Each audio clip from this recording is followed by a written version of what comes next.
In studio with New York Times best-selling author John Gilstrap. Good morning, sir. Have you finished the latest book? I have not, sir. How but close? The ending keeps going and going. So, the final sequence. That's up to you, though, right? It is. Just never squander drama. Have you had to change any of it as you've crafted it over the last couple of weeks? Yes, I go back and I realize that, hey, this would have been really cool. So I go back and I set something up at the beginning, and then it has to pay off at the end. So this is the penalty for not outlining. Which you never do. Which I never do. Yeah, I remember asking you that when you interviewed the very first time when you weren't a co-host. You were just an author. Right. So it's my process. Because some people do outline. Yes.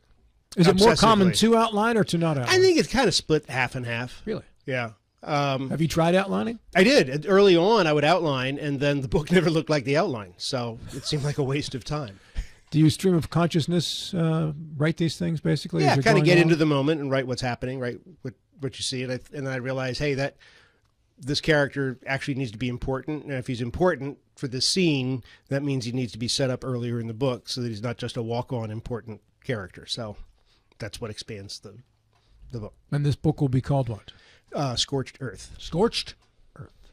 Now, we have another author we're welcoming in. You go ahead and do the intro. Diane Fanning is I run into Diane at least once a year at the Suffolk Authors Festival, and she's my true crime friend. We had her on before because she was corresponding with a serial killer at great length, and we talked about that. I can't remember the serial killer's name off the top of my head. And she's here. She's written 15 true crime books. She's been nominated for the Edgar Allan Poe Mystery Award, which I've never been, which is the Academy Award for what we do. And she's here to speak about a book about a young lady who gave her father 40 whacks, and then before the job was done, gave her mother 41, or the other way around. Good morning, Diane. The book is called Lizzie. Good morning, John. Hi, Rob. Thank you, Diane, for being with us. I do not outline. Not an outliner. Yeah. No, sir. I learned that in an English class where I was forced to outline, and then the teacher saw what I did afterwards and told me never to do it again. I would take it to the extent where when you had to do the note cards to do a research paper, yes, I would write the paper, and then I would go back and do the note cards afterwards because I had to turn them in together. Exactly. Yeah. Exactly. I did that too. Yes, yes. I went to Catholic school, and outlines and Venn diagrams were how we lived. That's just what you did. And long division. Show your work. Diane, do you know the appropriate order of the rhyme John was referring to at the Lizzie Borden 40 whacks? 21? It's Lizzie Borden took an axe and gave her mother 40 whacks. When she saw what she had done, she gave her father 41. There were, however, considerably fewer whacks. There were a lot of them, but there weren't that many. There were more, around a dozen, that she gave to her stepmother. And then her father, there were fewer than that. But it was definitely still a pretty ruthless act. Now, when you say, I'm Sicilian, so when I hear the word whack, it means one thing. You're talking about a more traditional definition of whack. Yes. Well, she did whack them, but she whacked them with her wax. It's double whacking. So the name of the book is Lizzie, right? And this is a fascinating character in history. I do a thing called Today in History each morning at 6:26 or so, and we go through what happened in history, which inevitably involves mostly disaster, murder, death, and war, which are the things that they mark the most. And when Lizzie Borden comes up, it's always a fascinating story to me. What is the deal with Lizzie Borden? Lizzie Borden committed this awful murder, I am convinced.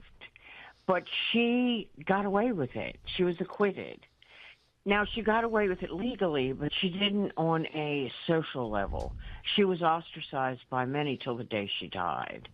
But what my purpose in the book was to delve deeper into it, to go beyond true crime reporting, to try to analyze at a distance what her motivation would have been. And it seemed like it had a lot to do with the fact that she wanted to be independent.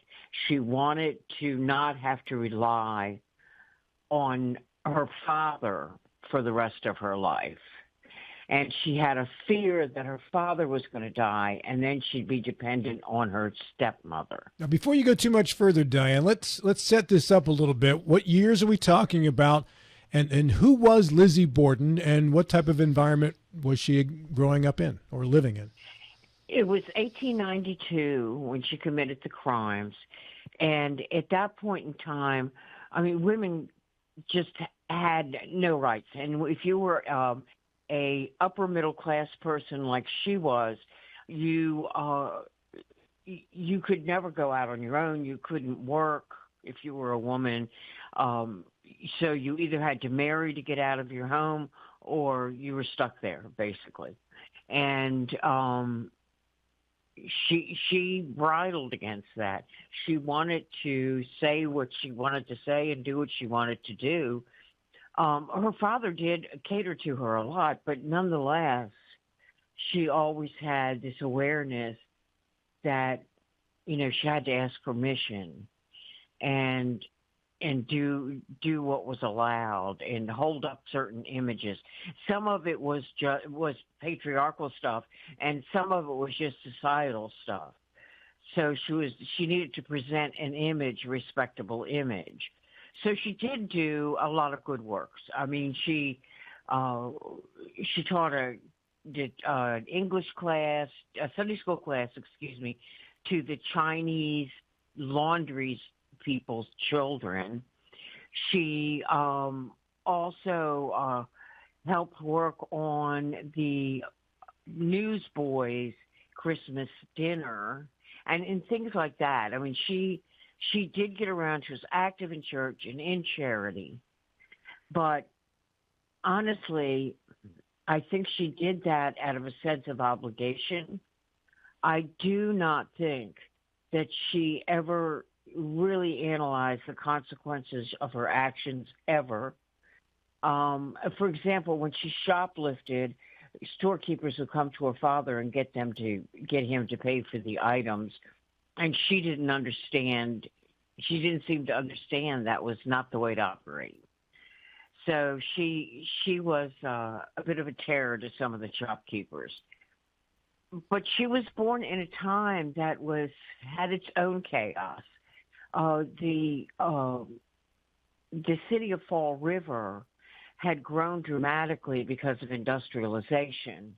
And with that, all the mills, the pollution in the river was rising up high. I mean, people were building outdoor privies that went straight into the river. So it wasn't the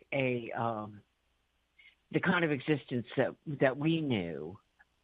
She also, there was a little background in her family, too, of extreme homicidal actions. When 40 years before she did what she did, there was a Borden family who was the family of her great uncle living in a house on 2nd Street, which is next to the house where Lizzie lived. And his wife had 3 children in a row. And when she had the 3rd one, she was so depressed, no one could get through to her. And she ended up drowning 2 of the children in the basement cistern and then killing herself. So it's not like Fall River or the Borden family was free from tragedy. Mm-hmm. Were Mr. and Mrs. Borden of means, and were they important to the community, or were they just folks in the neighborhood? Mr. Borden was. He was definitely a big part of the community. He owned a whole block of buildings in the downtown area. So he had a lot of rent money. He also built some buildings. He was on the board of a number of banks, and he was a big deal. Mrs. Borden, on the other hand, was not. I mean, she had a name that went back and was considered respectable and good, but it wasn't like she had money until she married Andrew. Was there any detective work into this, or was it pretty obvious that the girl holding the axe was the murderers? Well, they didn't actually catch her holding the axe, and they actually never found the axe. But it's when there were only two people in the house that morning. And one of them was laying down sick in the attic. The servant was sick and up in the attic where her bedroom was. It kind of narrows down the suspect pool pretty much. And so, yeah, I think that maybe the investigators were a little careless because it seemed so obvious to them. But I don't know. With the forensics being in the state they were in 1892, I don't really know for sure how much better they could have done. Was this the sensation it was in part because Jack the Ripper was just 4 years before that? People referred to Jack the Ripper in some of the newspaper stories, and there were people that thought this was another Jack the Ripper type guy going around and sneaking into homes and killing people in broad daylight. But, there was no indication. No one suspected in the police department or the prosecutors that someone from the outside had snuck in. Some people who knew the Borden family held on to that possibility and embraced it thoroughly. But it was funny, even some of Lizzie's biggest supporters during the trial ended up shunning her afterwards. They would cross the street to avoid getting near her. They would look away when she came into a shop. So she was very much shunned. There were even children on their way home from school would stop and throw eggs and things at her. So she was effectively pretty isolated. She had her friends, but there were clear boundaries. So on what basis was she acquitted? Basically, because Victorian men could not imagine a proper young woman committing a crime like that. They didn't think she could lift the axe. They didn't think she could cover it up. They didn't think that this fair flower of womanhood was even capable. It was sexism, basically. Oh yeah, men can do that, but women, oh no. So there was bias there for sure. Maybe the first case where sexism paid off in an inverted way, right? Yeah. Our guest is Diane Fanning, author of the book Lizzie, a story of Lizzie Borden and the August 4, 1892 axe murders of her father and her stepmother in Fall River, Massachusetts. She'd have been about 32 years old at the time of this murder. Were there any other brushes with the law with Lizzie Borden the remainder of her life? She lived to be, 60-something years old? Yeah, and there weren't. She did have another brush. She went into a shop in Providence, and she lifted a couple of items. And her sister kind of thought, she was just forgetful. But it seemed to be more than that. She had a habit of shoplifting. And so they sicked the police on her. She was outraged because she thought that, they just should have come and asked for the money and she would have paid them. But no, they sent the police around, and she was deeply offended, and she denied, and then finally she paid for the items to get them off her back. Describe the day of the murders to us, and what set it up for us, if you will. And you got to get into the juicy stuff. Where were they whacked? Well, the day started out that, it was just a kind of normal day in the household. The maid was not feeling particularly well, but she still got up and made breakfast, which August in the summer in a hot wood stove kitchen is pretty daunting task, even when you're feeling well. But she got up and she made the food, and the stepmother and father came downstairs. They had a guest in their home, which was the brother of Andrew's first wife and the mother of the two girls. And so he was there staying the night. He walked a while in the garden with his stepmother. and um, and then he left to go visit other relatives on the other side of town. And Andrew had gone to work like he always does. He walked, and it was an excruciatingly hot day. And one of the places he stopped at a couple of banks where he had board connections and so forth. And then he went to stop into a shop that he was having remodeled for one of its tenants, and went to the second floor and nearly killed over because it was already early in the day. It was too hot to be up there for particularly someone in his condition. And then, he talked to people, all sorts of people on the streets. And then he walked the few blocks back home.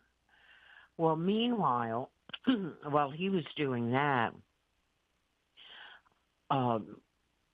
the stepmother went upstairs to the guest bedroom to change the linens. And Lizzie snuck up behind her, holding an axe, and slammed it into the back of her head. She keeled over, landed on the floor, and Lizzie, in a frenzy of anger, continued to chop, chop, chop on her head, and basically left her for dead. Then it raises the big question that we can only theorize on, but can't really know. What really happened to what she was wearing? How did she manage to clean up? There have been all sorts of rumors, including that she committed the murders stark naked. I find that hard to believe, knowing Lizzie as I've gotten to know her. But, she just did that, and then she waited for her father to come home. And when he came home, she was very solicitous of him, told him to stretch out on the sofa and settled him in, then got her axe and came up behind him and bashed his head in. And once she finished mutilating his face and head, she called to the maid and said, "Hurry, quick, something's happened to Father." And that started basically a circus. I mean, everybody that had any business ever entering that house was in that house, walking through the crime scenes, looking at it. There was no protection of the crime scenes. And then, to me, one of the worst things was, where did they do the autopsies? In the dining room of the home. I cannot imagine ever eating on that table again. Or in that house. Period. So is the legend of the 40 wax an accurate number of the actual axe wax, or is that just the number for the poetry? That's just a rhyme number. I think it was about 12 on her stepmother and about 7 or 8 on her father. Okay, so there's hired help in the home, and that person is of no value as a witness? Like a lot of maids back then, their bedrooms were way up in the attic. And she had gone upstairs. She was not feeling well. She'd already thrown up a couple of times that morning. And she had gone up to her attic bedroom on the other end of the house and was trying to sleep and get some rest. She was not aware anything was going on. She said she heard one noise but went right back to sleep. And that was it. I mean, 'cause they died so fast, they did not have a time to shout out. Is the Lizzie Borden house still there? Yes, it is, and it was a bed and breakfast for a while, but it isn't anymore. You visited it? No, I didn't. Okay. Yeah, so as you describe this, it seems to be one of the better cover-ups in the history of crime, because this is like O.J. Simpson here. This is about as obvious as it gets, yet in both cases, no convictions. And I think both cases there was bias in the jury. So I think they, like her jury did not think a woman like her could commit a crime like that. So was this case at that time? Was it a media frenzy, so to speak? Was it as famous across the country as O.J. Simpson was? Yes, if you look in newspapers at that time, this case just went far and wide. Everybody was talking about it. The newspaper archives are loaded with it, particularly from one end of the East Coast down the other. It was big news. And, of course, back then, some of the news was a little slow coming, but it got there. Was there anybody famous that came out of this as a political figure or prosecutor or criminal figure in any way besides Lizzie Borden? Well, her defense attorney ended up running for public office and winning. So, I guess there was a benefit there. The prosecutor, on the other hand, ran for office and lost. So, no, he didn't run for office because he thought he'd lose, and he took another job. So, it's kind of debatable. But, she was from a family that was well-known and prominent in that area of the country. The Borden family was an extremely big deal. Did she have mental illness? Seems like an obvious question. Yeah. Well, I'm not so sure it was so much mental illness is that she was a sociopath and a narcissist. Tough combination. Are you feeling any resonance here with the Menendez brothers, with them being back in the news? Well, it's my feelings on them are so mixed, and it's like the Mary Winkler case. There was no talk of abuse till way down the road. And so you wonder how much of that was fabricated. And sometimes when people fabricate things for long enough, they start believing them themselves. So I'm very loosey-goosey on what I think about the Menendez brothers. So getting back to Lizzie, how and in what state did she finally die? Was she destitute? Was she? Oh, no. Her father had a fortune. And so she inherited his fortune. Yeah, half of it. And she was very, very good, a businesswoman once she had that money. I mean, she multiplied it. And despite the fact that there were tons of fires in downtown Fall River, and her buildings burned up, and a lot of times she had to rebuild. I mean, she had an empire, and she was smart enough to get out of any ownership of mill business just before it all closed up shop and moved down south. So she was worth a lot. And she left a lot for a lot of people. She did not leave anything for her sister, but her and her sister had a falling out. And you can understand why. Yeah. Well, and it wasn't over that. It was a falling out over Lizzie hanging out with actors and actresses. The worst kind. Oh, yes. I can tolerate murderers, but you're going to hang out with an actor. Diane, I got about 30 seconds left. Is it possible Lizzie Borden didn't do it? I guess there's some remote, distant possibility. But darn, you'd have to lay the evidence down in front of me in quite a bit of detail for me to believe it, because there doesn't seem to be another answer. Good stuff. That was a fun interview. The book is called Lizzie by Diane Fanning. Is it available now and everywhere you can look for books? Yes, it certainly is. And I also have another new release, Through the Window, which has been out of print for quite some time and only available in audio and digital, is now available as a trade paperback once again. Thank you, Diane. See you for the next one. Okay, bye-bye. Bye. This is Talk Radio, WNR Martinsburg and TV10. Dr. Kevin McLaughlin next.